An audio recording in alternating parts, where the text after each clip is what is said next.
My name is Ryan. I am 28 years old, and I never thought my own parents would betray me like this. As a software engineer who finally built a successful life for myself, I was always in my sister's shadow growing up.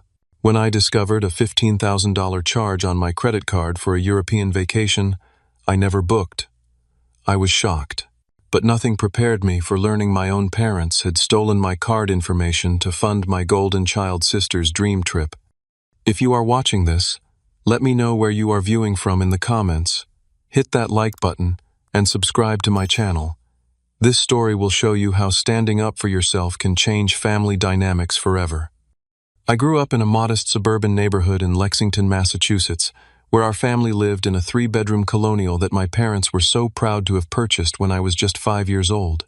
My sister Amanda came along when I was 3, and from the very beginning it was clear she held a special place in my parents' hearts that I could never quite reach.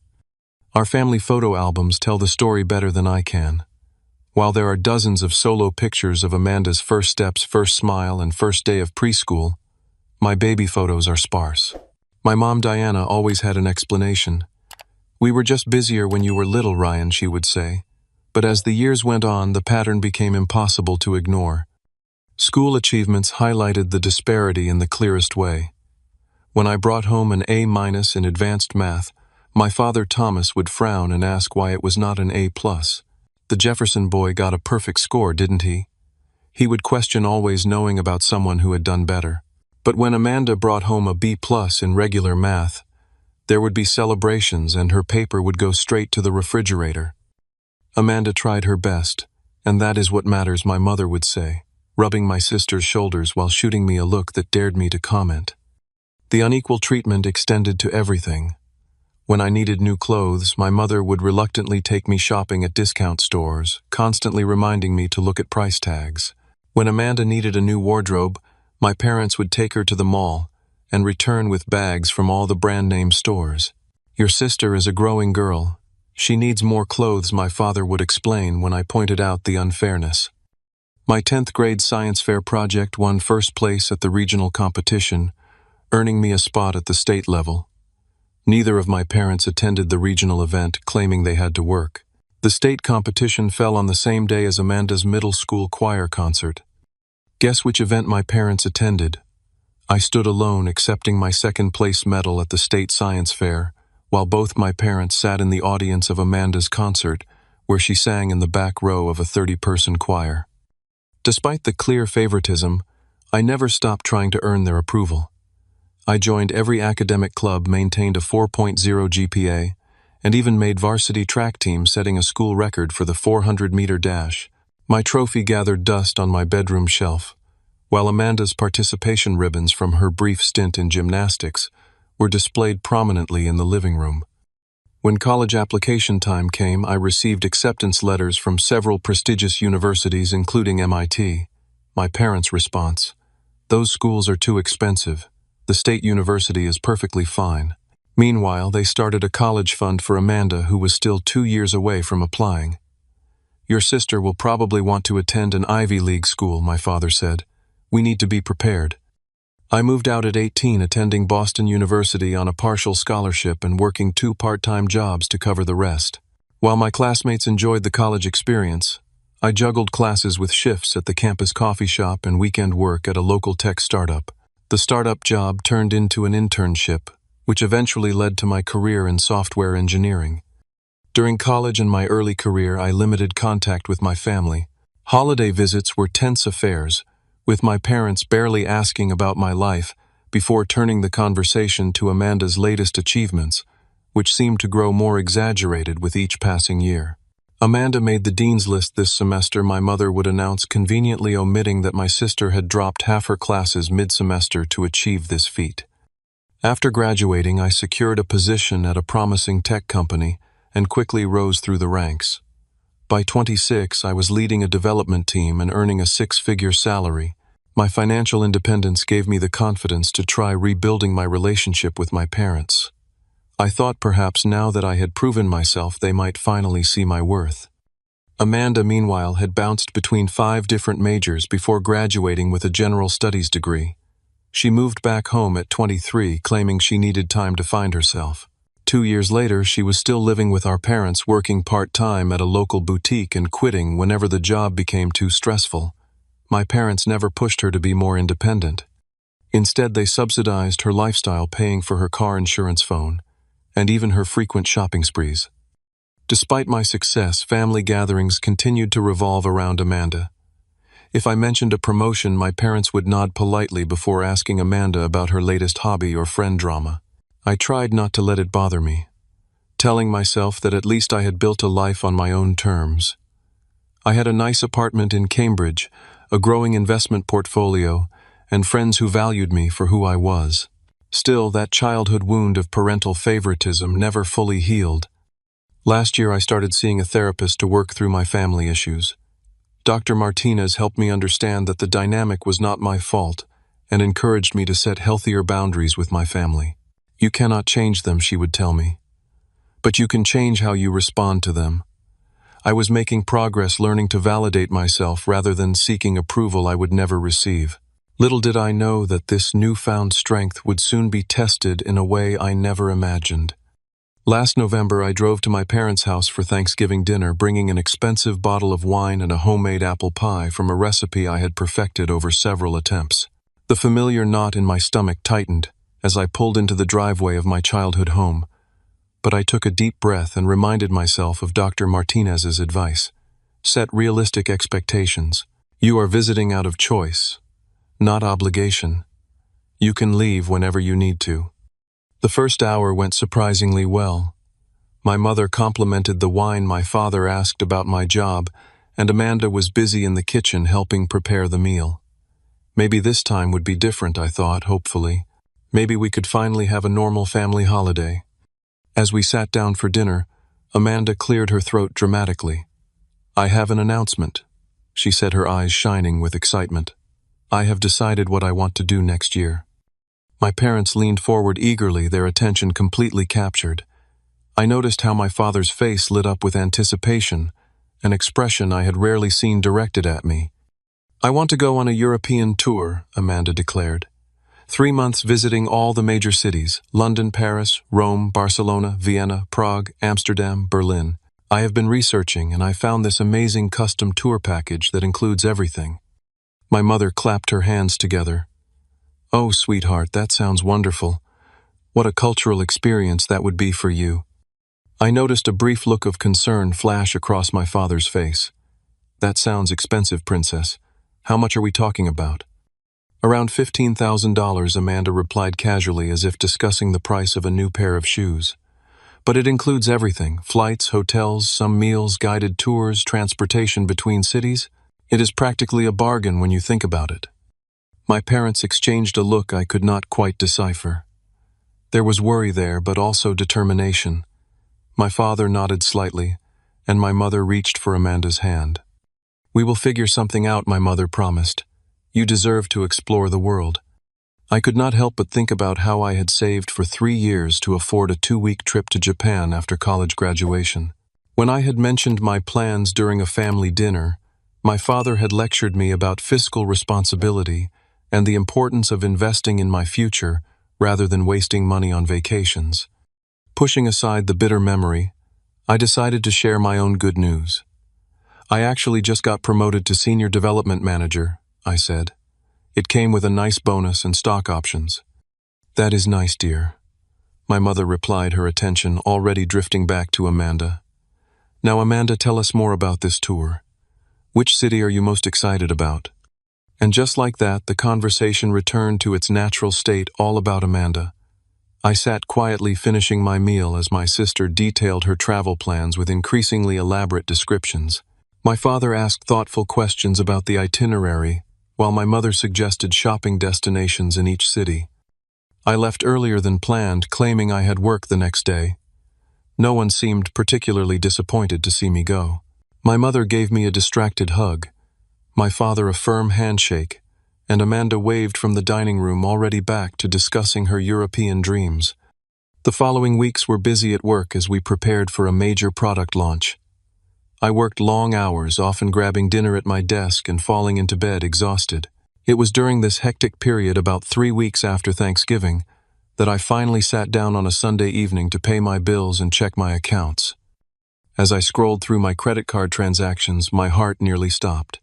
There it was, a charge for $15,240 from Global Expeditions Travel. I had never heard of this company, let alone authorized such an enormous charge. My first thought was that my card had been stolen. With shaking hands, I called the credit card company's 24-hour fraud line.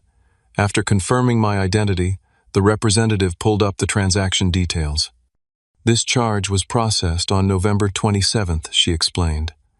It appears to have been made over the phone, and the cardholder provided the card number, expiration date, security code, and the billing address.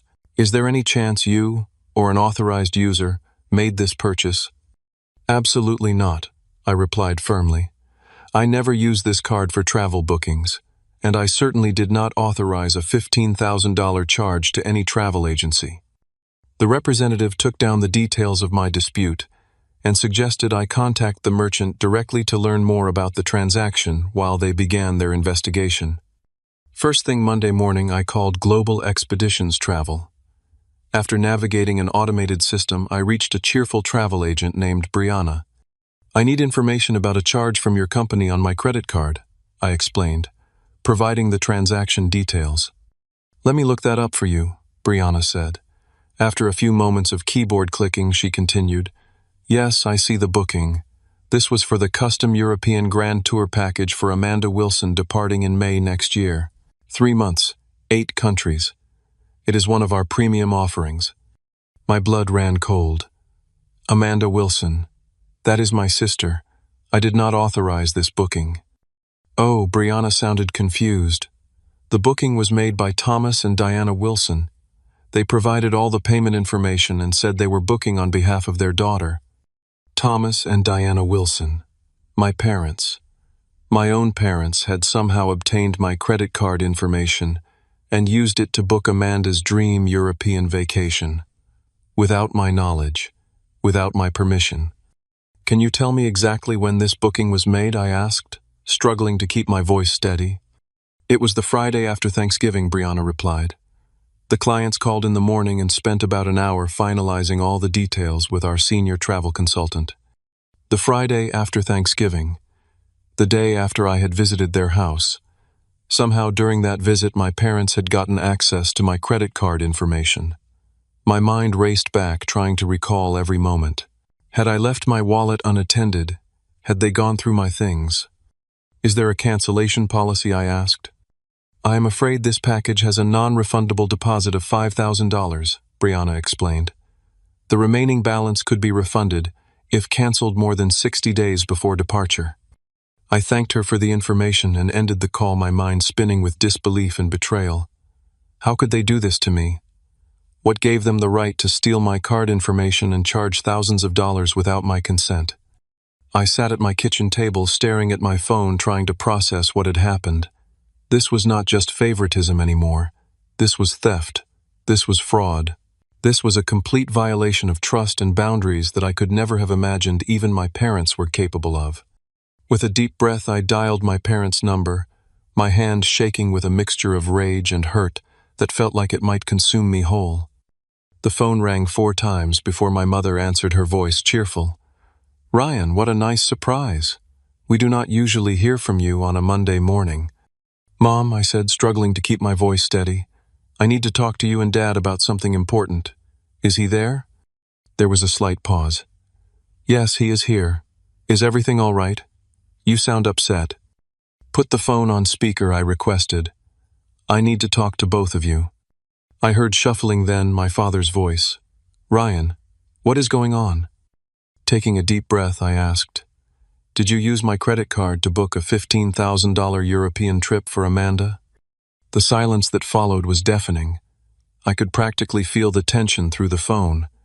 Well, my father finally said, his tone defensive. We were going to tell you about that. We just borrowed your card information for the booking. We are planning to pay you back, of course. Borrowed, I repeated incredulously. You stole my credit card information and charged $15,000 without my knowledge or consent. That is not borrowing, Dad. That is theft and fraud. Do not be so dramatic, Ryan, my mother interjected. We are family. Amanda really needed this trip. She has been so stressed lately, and this European tour will be life-changing for her. We were going to work out the payment details with you later. Later, I could feel my blood pressure rising. When exactly were you planning to tell me that you charged $15,000 to my card? When the bill came? When I noticed it myself? Or maybe when Amanda was already in Europe? We knew you would react like this, my father said dismissively. That is why we were waiting for the right time to discuss it. Look, we will pay you back eventually. Your sister really wants this trip, and we promised we would make it happen. How did you even get my credit card information? I demanded. Another pause. Then my mother spoke, her voice small. When you were in the bathroom during Thanksgiving, your wallet was on the counter by the door. Your father just took a quick photo of your card. We knew you would not miss the money with your big salary and all those bonuses you mentioned. I felt sick. They had deliberately gone through my wallet while I was in their home as a guest. They had planned this, waiting for an opportunity to steal my financial information. You need to cancel this booking immediately, I said firmly. Today, and have the full amount refunded to my card. We cannot do that, Ryan, my father replied, his voice hardening. The deposit is non-refundable, and Amanda has already told all her friends about the trip. She would be devastated if we canceled now. That is not my problem, I insisted. You made this decision without my consent. You committed fraud. I want the charge reversed immediately, or I will report it to my credit card company as fraud, which is exactly what it is. You would do that to your own family, my mother gasped. After everything we have done for you. I almost laughed at the absurdity of her statement. What exactly have you done for me, Mom? I put myself through college. I built my career without any help from either of you. And now you steal my credit card information and expect me to just accept it. I heard muffled voices. Then Amanda's voice came through the speaker. Ryan, why are you being so selfish? This trip is really important to me. It is not like you cannot afford it. You make so much money, and what do you even spend it on? Your empty apartment, your boring life. The familiar pain of being the outsider in my own family washed over me, but this time it was accompanied by something new: clarity. This was not just about money. This was about a lifetime of being treated as less than, of having my boundaries violated, of being expected to sacrifice for a sister who had never been asked to give anything in return. I am giving you 24 hours to contact the travel agency and cancel this booking, I said calmly. If the charge is not reversed by this time tomorrow, I will report it as fraud to my credit card company and let them handle it. You would send your own parents to jail over this, my father demanded. I would hold my parents accountable for stealing $15,000 from me, I corrected. The choice is yours. You have always been jealous of your sister, my mother said, her voice trembling with anger. Always trying to ruin things for her. I thought you had outgrown that childish behavior, but I guess I was wrong. 24 hours, I repeated, then ended the call. Within minutes, my phone began buzzing with text messages. My Aunt Caroline. How could you do this to your sister? My Uncle Brian. Your parents are devastated. Call them back and apologize. My cousin Patrick. Dude, just let your sister have her trip. Why be a jerk about it? Apparently my parents had immediately started spreading their version of events to the extended family, painting me as the villain who was trying to ruin Amanda's dream trip out of spite. According to the narrative they were sharing, I had somehow promised to help pay for the trip and was now backing out. I turned off my phone, unable to deal with the barrage of accusations. My chest felt tight, and I struggled to breathe normally. I had never stood up to my family like this before, and the backlash was immediate and overwhelming. That night I barely slept. Part of me wanted to give in, to just accept the charge and avoid the conflict. It would be easier in the short term. But another part of me, the part that had been working with Dr. Martinez on setting healthy boundaries, knew that if I backed down now, nothing would ever change. This would just be the first of many financial violations. By morning, my phone had dozens of missed calls and unread messages. None of them were apologies or notifications of a canceled booking. As the 24-hour deadline approached, I realized my parents had called my bluff, confident that family loyalty would prevent me from taking real action. They did not know the man I had become. As the 24-hour deadline passed with no resolution, I sat at my kitchen table with my phone and laptop open before me. My hands were steady, but my heart raced as I dialed the number for my credit card company again. This time I asked to be connected directly to the fraud department. "I need to report a fraudulent charge on my account," I told the representative, a woman named Melissa who spoke with quiet efficiency. "I can help you with that," she assured me. "Can you identify the specific transaction?" I provided the details of the $15,000 charge, then took a deep breath. I know who made the unauthorized charge. It was my parents. They took a photo of my credit card during a family visit and used the information to book a vacation for my sister without my knowledge or consent. There was a brief pause on the line. When Melissa spoke again, her voice was gentler, as if she understood the emotional weight of what I was doing. "I see. That must be a difficult situation. Can you walk me through how you discovered the fraud and any conversations you have had about it?" For the next 20 minutes, I detailed everything: finding the charge, contacting the travel agency, confronting my parents, and giving them the opportunity to make it right. Melissa took detailed notes, occasionally asking clarifying questions. "Thank you for being so thorough," she said when I finished. "I am going to file this as a family fraud case. Unfortunately, these are more common than people realize. We will begin our investigation immediately and temporarily remove the charge from your account while we work on this." "What happens next?" I asked. "We will contact the merchant and your parents as part of our investigation," Melissa explained. "This may take up to 30 days to resolve fully. Given that you have identified the perpetrators and they have essentially admitted to using your card without authorization, I expect the permanent reversal will be approved. You should know that in cases like this, the card issuer may choose to pursue recovery from the individuals who committed the fraud." "You mean my parents could face legal consequences?" I asked, my stomach tightening. "That is a possibility," she confirmed. "When fraud exceeds $10,000, it often crosses into territory where our legal team becomes involved. I cannot predict exactly what will happen, but you should be prepared for that possibility." After completing the fraud report, I felt a strange mixture of relief and dread. The weight of the financial burden had been lifted, but I knew the family fallout was just beginning. As if on cue, my phone began ringing. Amanda's name flashed on the screen. I declined the call, but she immediately called back. After the fourth attempt, I reluctantly answered.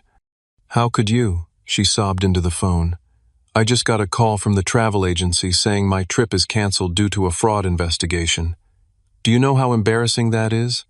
I already told everyone about this trip. I already planned my whole year around it." "Amanda," I said quietly, "did you know they used my credit card without my permission?" "They said you would not mind," she cried. "They said they would work it out with you. Why are you being so mean about this? It is just money to you." "It is not just about the money," I tried to explain. "It is about respect and boundaries. They stole from me, Amanda. They committed fraud." "It is not stealing when it is family," she insisted. "You are just being selfish and petty, trying to punish me because you have always been jealous of me. Mom is crying her eyes out right now. Dad says you have broken her heart. Is that what you wanted?" Before I could respond, another call came through my mother. I told Amanda I had to go and switch to the incoming call. "Ryan Wilson," my mother began, her voice quavering dramatically. "I did not raise you to treat your family this way. Do you know what you have done? The travel agency called us. They said there is a fraud investigation. They said we could be in serious trouble. I gave you a chance to make it right," I reminded her. "You chose not to take it. We are your parents. We have given you everything, and this is how you repay us, by trying to get us arrested over a misunderstanding." "A misunderstanding," I repeated. "You took a photo of my credit card without my knowledge. You charged $15,000 without my permission. When I confronted you, you refused to make it right. That is not a misunderstanding, Mom. That is a deliberate violation." "Your father wants to speak to you," she said coldly.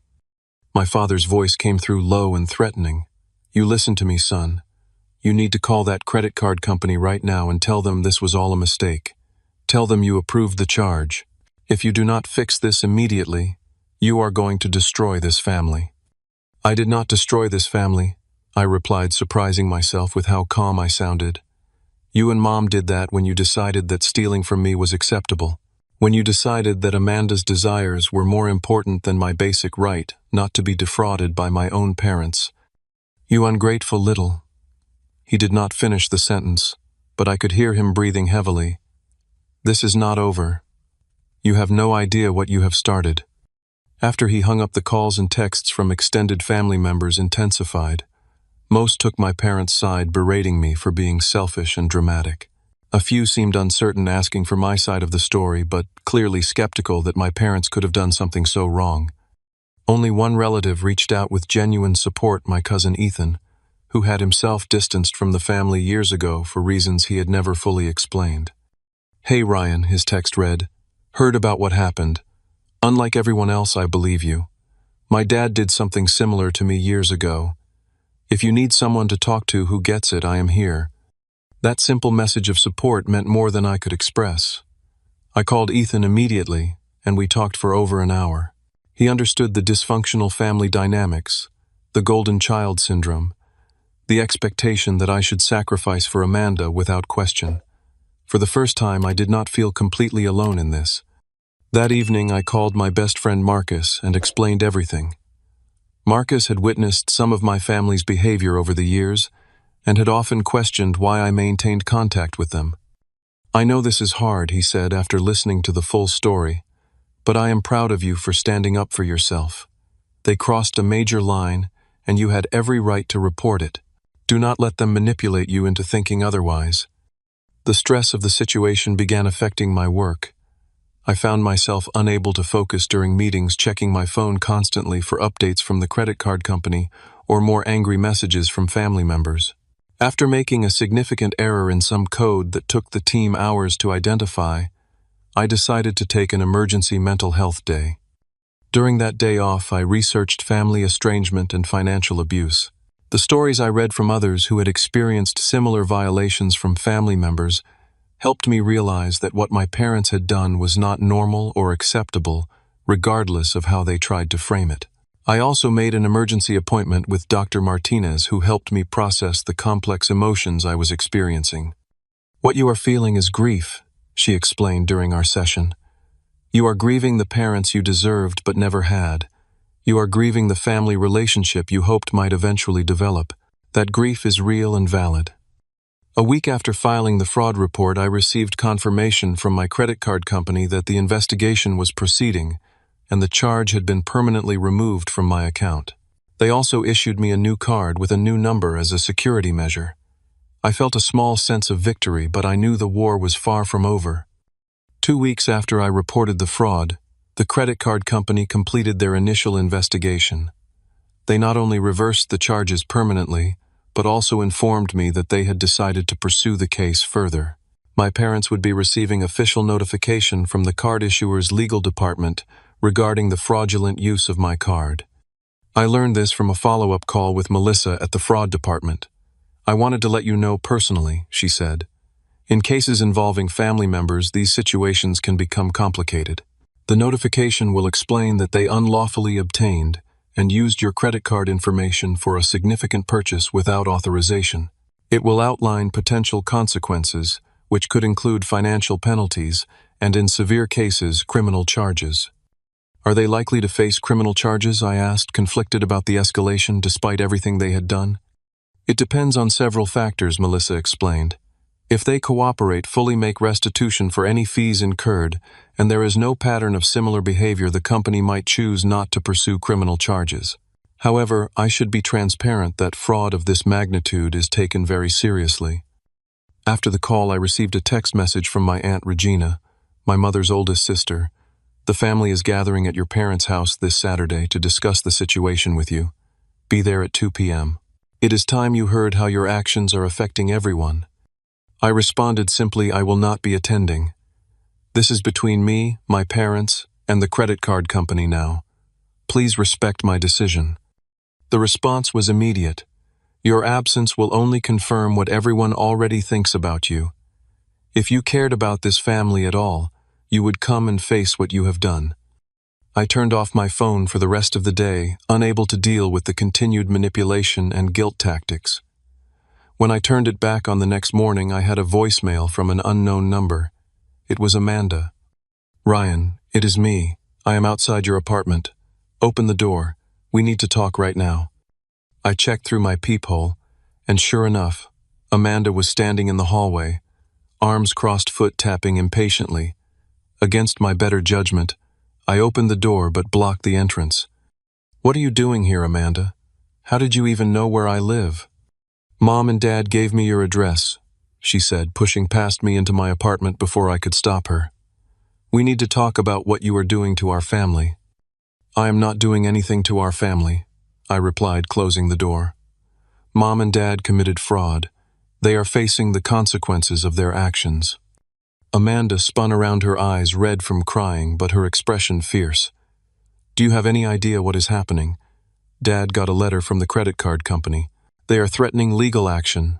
Mom can barely get out of bed from the stress. And it is all because you cannot let me have one good thing." "This is not about you having one good thing," I said, trying to keep my voice level. "This is about our parents stealing my financial information and charging $15,000 without my consent. Would you be okay with someone doing that to you?" "They are our parents," she shouted. "They have given us everything. And now you are trying to get them arrested because you are jealous that they wanted to do something special for me." I took a deep breath. "Amanda, there is something you need to understand. What they did was illegal. It was wrong. No amount of family loyalty changes that fact." She paced my living room, running her hands through her hair in frustration. "You do not get it. They are in serious financial trouble now because of you." "Because of me," I repeated. "How exactly is their financial trouble my fault?" "Because," she hesitated, then seemed to deflate slightly, "because they already spent so much on me. They remortgaged the house last year to pay off my credit cards and car loan. They took out a second mortgage 3 months ago because I needed to pay back some friends who loaned me money. They do not have any more credit available. Your card was their last option for my trip." I stared at her, stunned by this revelation. "So they are in financial trouble because they keep bailing you out, and their solution was to steal from me." "They were desperate," she defended, "and they knew you could afford it. You are the one with the fancy job and all the money. Would it really have hurt you to help your sister just this once?" "If they had asked me for help, that would have been different," I pointed out. "But they did not ask. They stole my card information and committed fraud. And from what you are telling me, this is part of a pattern of financial irresponsibility that has been going on for years." "This is all your fault," Amanda insisted, tears streaming down her face. "If you had just let this go, everyone would be happy. Now the whole family is being torn apart, and Mom and Dad might go to jail, and it is all because you are too selfish to help your own sister." "I think you should leave," I said quietly. "This conversation is not productive."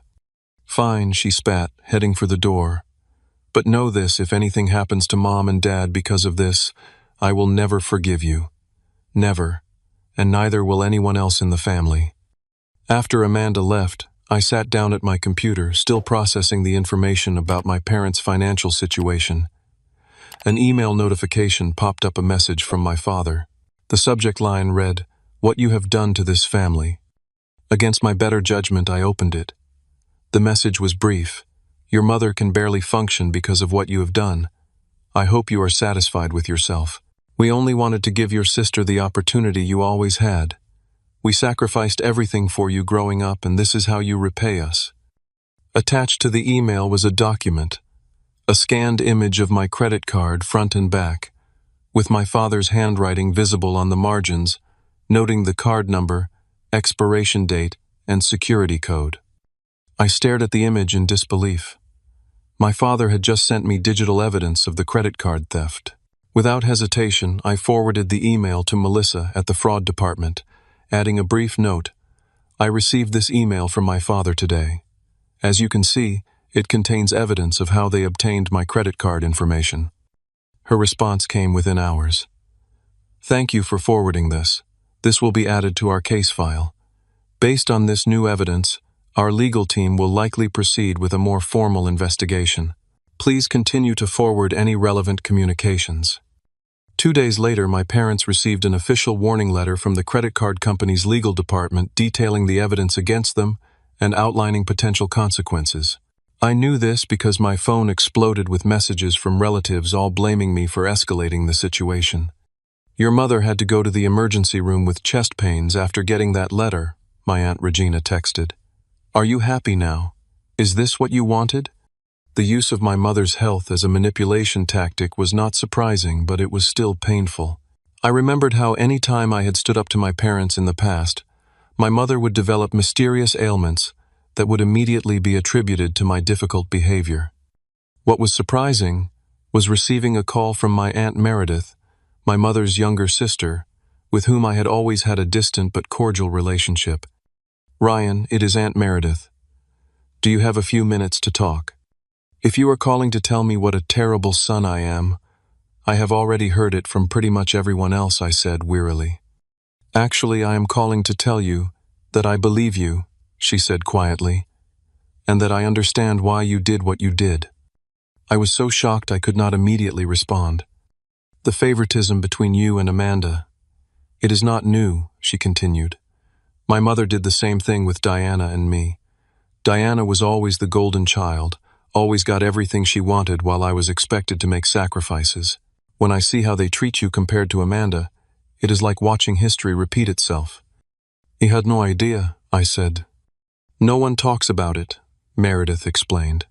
"It is the family secret, this pattern of having a chosen one and a scapegoat.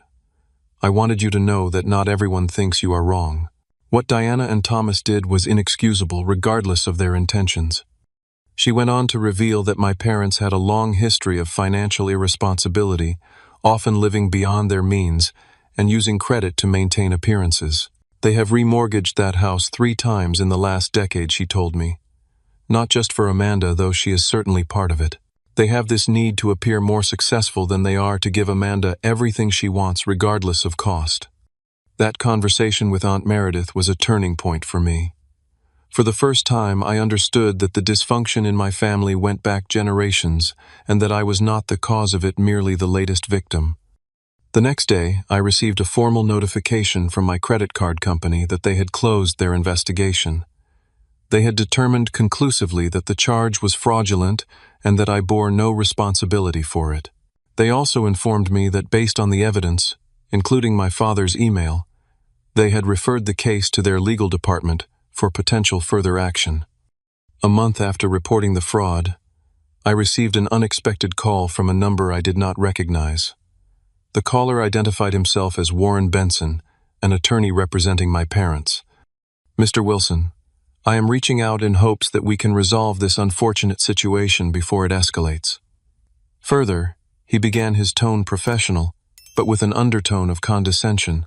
"Your parents are understandably distressed by the potential legal ramifications of what they view as a simple family misunderstanding." "It was not a misunderstanding," I replied calmly. "They took photos of my credit card without permission and used it to charge $15,000 fraudulently. They admitted to doing so and refused to make it right when confronted." "Family matters can be complicated," the lawyer continued smoothly. "I am sure we can find a resolution that avoids the necessity of formal legal proceedings. Your parents are prepared to sign an agreement acknowledging the impropriety of their actions and committing to a payment plan to reimburse any fees or penalties you incurred." "And the $15,000, I asked. There was a slight pause. "As I understand it, that charge has already been reversed by your credit card company. So they want me to drop the fraud case without actually taking responsibility for the full amount they attempted to steal," I clarified. "Mr. Wilson, these are your parents we are talking about," the lawyer said, his voice hardening slightly. "Pursuing this matter could result in serious legal consequences for them. Is that really what you want?" I thought about it for a moment. What I wanted was for my parents to respect my boundaries and treat me with the same consideration they have always shown my sister. What I wanted was for them to acknowledge what they did wrong and make a genuine effort to make amends. Instead, they have blamed me, manipulated other family members against me, and now hired a lawyer to try to make this go away without real accountability. "So you are declining our offer?" he asked. "Yes, I am declining. I will not interfere with the credit card company's investigation or any resulting legal action. Your clients committed fraud. They need to face the consequences." After ending the call, I received a text from my cousin Patrick with a video attachment. "Thought you should see this. Family meeting about you yesterday." The video showed my extended family gathered in my parents' living room. My mother sat on the couch looking pale and fragile with my father beside her, his arm protectively around her shoulders. Amanda stood by the fireplace, gesturing dramatically as she addressed the assembled relatives. "Despite everything that is happening, I want everyone to know that I am still going to Europe," she announced. "Mom and Dad got approved for a home equity loan yesterday. They are using it to rebook my tour. I refuse to let Ryan ruin this opportunity for me."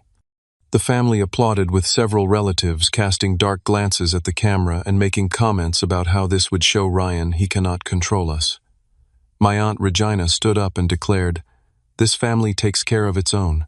If Ryan does not want to be part of that, it is his loss." I closed the video feeling a strange sense of clarity. My family had not learned anything from this experience. They were doubling down, taking out another loan they likely could not afford, all to prove some point to me about their unwavering support for Amanda. I composed a careful email addressed to my parents, copying Amanda and a few key relatives who had been most vocal about the situation. "I have seen the video of your family meeting. I understand now that nothing will change. You are willing to go further into debt rather than acknowledge the wrong you did to me. This is not about the money anymore, if it ever was. This is about respect, boundaries, and honesty, none of which seem to matter to you when it comes to me. Going forward, I will be ceasing all contact with you.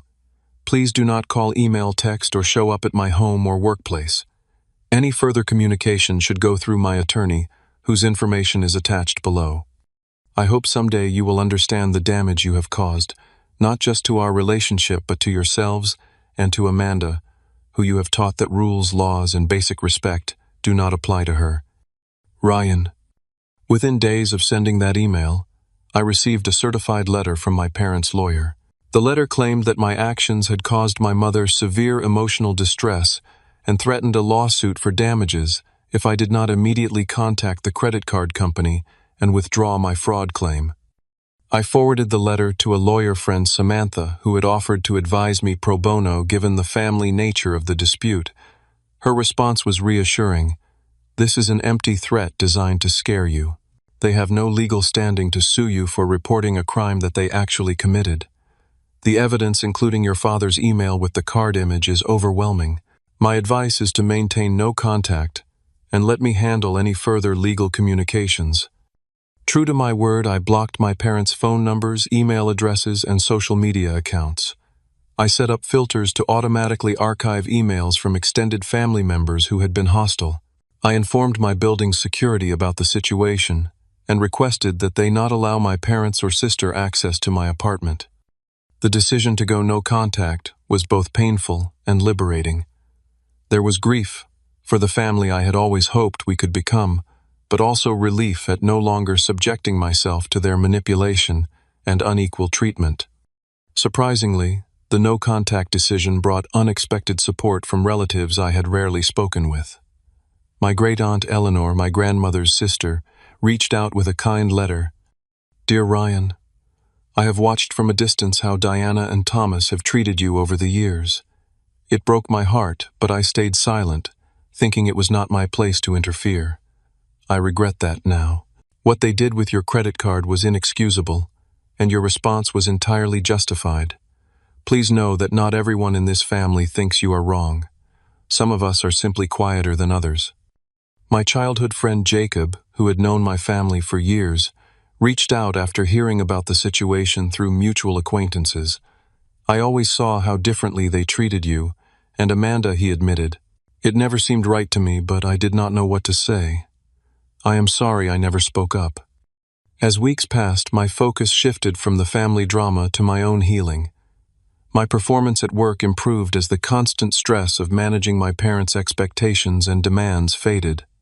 "Doctor, Martinez helped me process the grief and guilt that occasionally surfaced, reminding me that setting boundaries was not the same as abandoning family, despite what my parents claimed. Through mutual friends, I heard that my parents were actively spreading their version of events throughout our hometown community.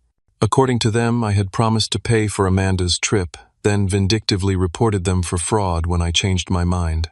They painted themselves as victims of their ungrateful son, conveniently omitting the part where they stole my credit card information. Amanda did go to Europe, posting daily photos on social media of her adventures in various European capitals. Mutual friends would occasionally mention her posts, not realizing the pain behind the seemingly happy family story. "Your sister is living her best life in Paris," a college acquaintance commented innocently. "Your parents must be so proud to give her that experience." I focused on building what therapists call a chosen family, deepening relationships with friends who respected my boundaries and valued me for who I was. Marcus and his wife invited me to their family gatherings. My colleague Jasmine introduced me to her hiking group, providing weekend adventures and new friendships. Cousin Ethan and I developed a closer relationship, supporting each other through the complexity of family estrangement. When Thanksgiving came around again, the first holiday season since the rift, I declined invitations from well-meaning friends who wanted to make sure I was not alone. Instead, I booked a cabin in Vermont, spending 4 peaceful days hiking, reading, and reflecting on the year's dramatic changes. It was the first holiday season in my life that was not marked by anxiety, disappointment, and the familiar pain of being the less favored child. The solitude was not lonely, it was healing.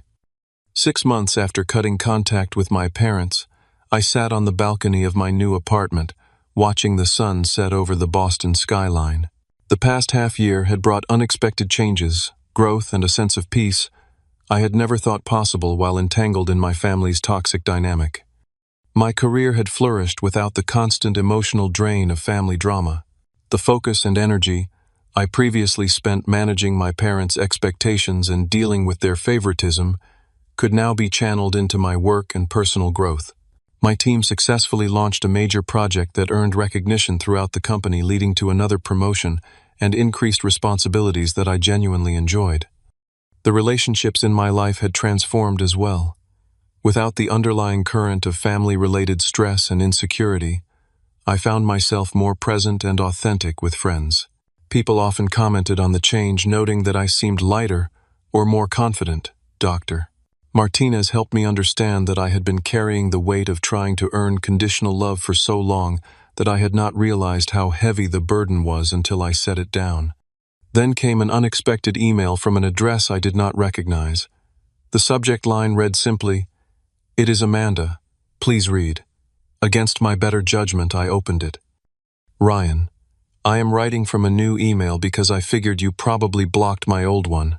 I have been in Europe for 3 months now, and I have had a lot of time to think about everything that happened. I owe you an apology. Being away from mom and dad, experiencing the world on my own for the first time, has opened my eyes to how messed up our family dynamic really is. I always knew they favored me, but I never understood what that meant for you until I started making friends from normal families here. What mom and dad did with your credit card was wrong. I knew it was wrong when it happened, but I was so used to them moving mountains to give me what I wanted that I convinced myself it was somehow okay. It was not okay. It was theft, and I was complicit in it. I also want to apologize for how I spoke to you at your apartment. Everything I said was unfair. You were right to report the fraud and stand up for yourself. I do not expect forgiveness, and I understand if you never want to speak to me again. I just wanted you to know that I see things clearly now, and I am sorry for my part in hurting you. Amanda." I read the email several times, unsure how to feel or respond. Part of me was skeptical, wondering if this was another manipulation tactic orchestrated by my parents. But something in the tone felt genuine, different from the entitled Amanda I had known my whole life. After discussing it with Dr. Martinez, I decided to respond with caution. "Amanda, thank you for your email. I appreciate your apology and the self-reflection it represents. This has been a difficult time, and I am still processing everything that happened. I hope your travels are giving you the perspective and independence you need. Take care, Ryan." Her reply came quickly. "Thank you for responding. I understand your caution. For what it is worth, Mom and Dad do not know I am contacting you. I am actually not speaking to them much right now. After seeing how other families work, I realized how unhealthy our dynamic is. I am planning to get my own apartment when I return instead of moving back home. If you ever feel ready to talk more, I would like that, but I respect whatever boundaries you need." Over the next few weeks, Amanda and I exchanged occasional emails. Her tone was different than it had ever been before, more thoughtful, less entitled. She shared stories about her travels that focused on what she was learning about herself, rather than the material experiences. She asked questions about my life, and actually seemed interested in the answers. For the first time in our lives, we were having conversations as equals, rather than as the golden child and the scapegoat.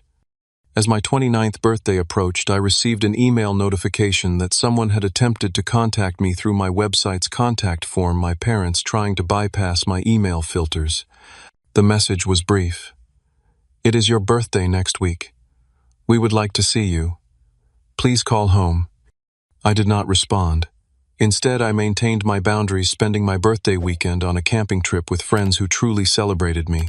The distance from my parents allowed me to recognize that their attempts at contact were not about genuine reconciliation, but about regaining control. Through my Aunt Meredith, I learned that my parents were facing significant financial consequences from their actions. The credit card company had pursued the fraud case, resulting in financial penalties and a settlement agreement that strained their already precarious finances. They were now facing the possibility of foreclosure on their home due to the multiple mortgages and home equity loans they had taken out over the years. While I took no pleasure in their financial troubles, I recognized that they were experiencing the natural consequences of their own choices. For perhaps the first time in their lives, they could not manipulate or charm their way out of the situation they had created. Amanda returned from Europe in July, and true to her word, she did not move back into our parents' home. Instead, she rented a small studio apartment and found a job as an administrative assistant at a local business, her first full-time position since college.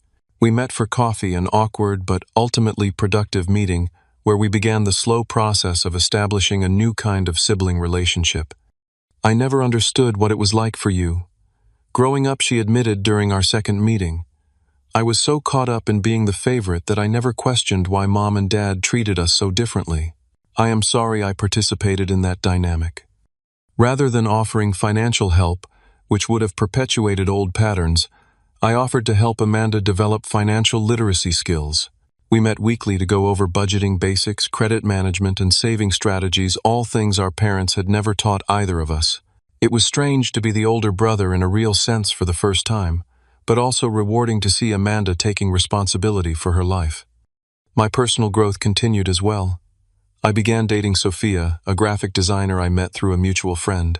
Unlike previous relationships where I had been drawn to people who recreated the conditional love dynamic of my childhood, this relationship was based on mutual respect and healthy boundaries. When I eventually shared my family story with Sophia, her response was validating rather than doubtful. "What your parents did was wrong on every level," she stated simply.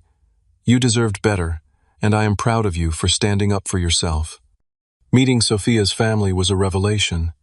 Their interactions were respectful, with disagreements handled through discussion rather than manipulation. Her parents treated both Sophia and her brother with equal affection and support, something I had never witnessed in my own family. Being welcomed into their home showed me what healthy family dynamics could look like. As I approached the 1-year mark of going no contact with my parents, I reflected on everything that had changed. The financial violation that had seemed so devastating at the time had ultimately been the catalyst for profound positive change in my life. By standing firm in my boundaries, I had broken free from a lifelong pattern of being devalued and exploited by the people who should have protected me. Dr. Martinez helped me understand that family relationships should be based on mutual respect, not obligation or blood ties alone. Family should add to your life, not diminish it, she often reminded me. Sometimes the healthiest choice is to step away from relationships that consistently harm you, even when those relationships are with parents. I still experienced moments of doubt and grief, particularly around holidays or family-oriented events. But those moments became less frequent and less intense as I built a life filled with people who valued me for who I was, not what I could provide or how I made them look. The most important lesson I learned through this painful experience was that self-respect is not selfish. Setting boundaries is not cruel.